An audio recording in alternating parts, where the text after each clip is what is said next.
it's Auto Lives from Anima Audio, and in this video, I'm going to be breaking down some tips for ambient sound design so you can turn something like this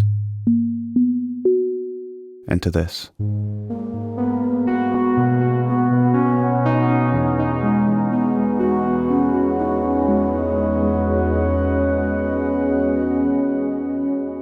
Now, before I get into the video, if you want to support us, you can check out our website for a bunch of free presets, and if you want more sounds like this, you can check out our Aurora pack, which has a bunch of ambient presets for Vital. Anyways, getting into the video, I'm going to start out with an initialized preset. From there, I usually like to start out by defining the shape of the sound. In this case, I'm going to be making an ambient pluck, so I'll keep the attack time relatively short. Turn the decay up, set the sustain about here, then give it some release. Normally I'd turn the sustain all the way down, but since it's an ambient synth, I want it to work as a pad when I hold the sound, rather than immediately fading out. Now, for the oscillator, I'm going to set it to the basic shape sine wave. Since I'm going for a more soft ambient pluck, I don't really need to have a lot of harmonics. Instead, I'll focus more on using the filter models and distortion to give it a more gritty and organic timbre.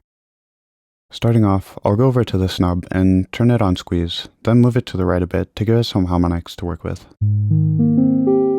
This will make the waveform sound somewhere in between a saw and a sine wave, depending on how far you push the knob. In my case, I'll leave it right about here. Next, I'm going to shape it with the filter, so I'll turn on filter 1, and then open up envelope 2, and create another pluck envelope to control the filter. Then, I'll link it to the filter cutoff at about 2 octaves, or 24 semitones. Now, in this case, the filter you choose will subtly change the character of the sound, so I'll crank up the drive to demonstrate. Analog and ladder filter generally have a smoother sound,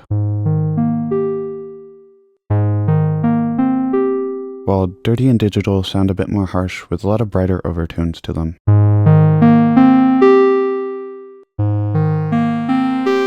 In this case, I'll stick with the ladder filter, but occasionally I might choose something like the dirty filter since it gives the sound a really gritty distortion, which can be nice in some scenarios.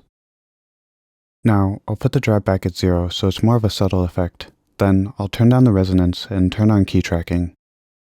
To give the sound a bit more character, I'll go into the effects tab and add a distortion on top of that. Similar to the filter models, I find that the soft clip and sine fold tend to be a bit softer,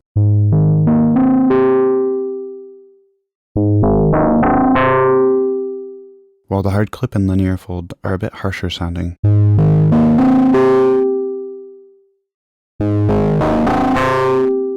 In this case, I'll stick with the sine fold since it has a pretty interesting dissonant sound when playing multiple notes that you don't really get with soft clipping. I'll set the drive to about here, and since it sounds a bit extreme, I'll turn down the mix a bit.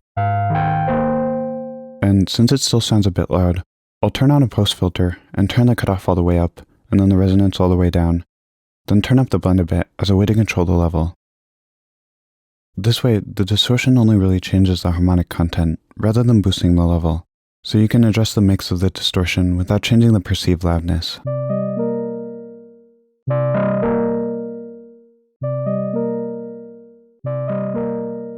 Now, I'll focus on giving the sound a bit of texture and character. I'll start off by giving it a bit of noise to mimic an analog sound, but you can go crazy and use anything from Foley to field recordings to get the sound you want. Anyways, I'll turn on some pink noise and set the level really low. Personally, I find it a bit too bright, so I'll send it to filter 2 and adjust the filter type to be bandpass. Then I'll turn the cutoff frequency up. I'll give it some drive, turn on key tracking, and then turn the resonance down.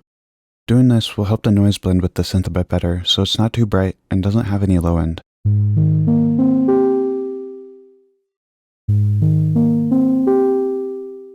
Now, I want to give the sound a bit of pitch drift, so the notes have a bit of an organic movement, rather than sounding completely static. I'll set a random mod to about 2.5 seconds, then open up the Advanced tab, and link it to the tune, and make sure it's set to bipolar.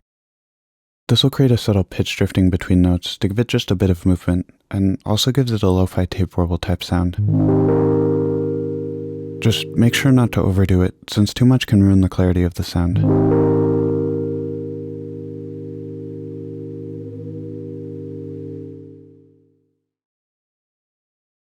Also, I want to make the sound a bit wider, so I'll add 3 voices of unison and set it to around 1% so it doesn't sound too detuned.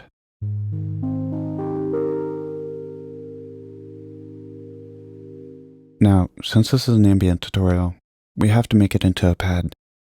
Turn on oscillator 2 and pitch it up an octave, then copy the waveform from oscillator 1. To shape the sound, I'll turn down the volume and open envelope 3. Then, I'll give it a slow attack and decay, and link it to the volume so it slowly fades in and out.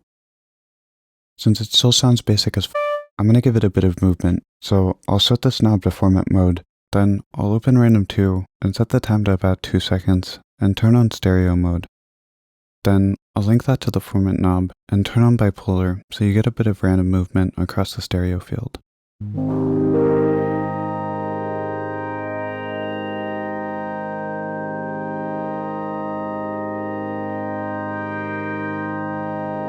Now, before I start adding more effects, I want to make the sound a bit more expressive.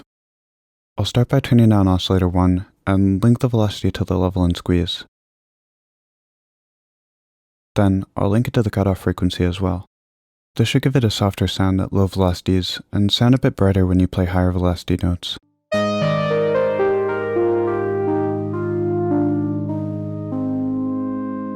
Now, I want to give the sound a bit of reverb and delay. I'll start by opening up the Effects tab and adding a chorus. Just trust me, I'll be showing you how to use it as its own reverb. Set the tempo to freeze. Turn the depth up a bit, then turn delay 1 up a bit, and turn the mix to about right here. Then, you can turn the feedback up all the way to start to get a really long decay.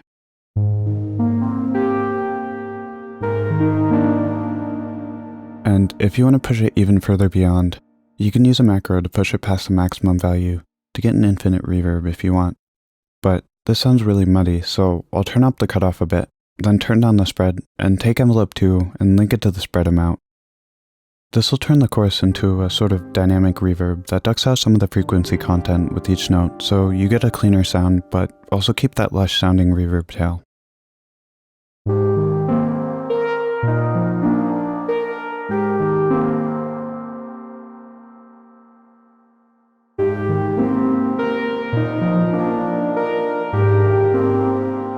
Now, since the chorus sounds a bit metallic, I'll add an actual reverb on top.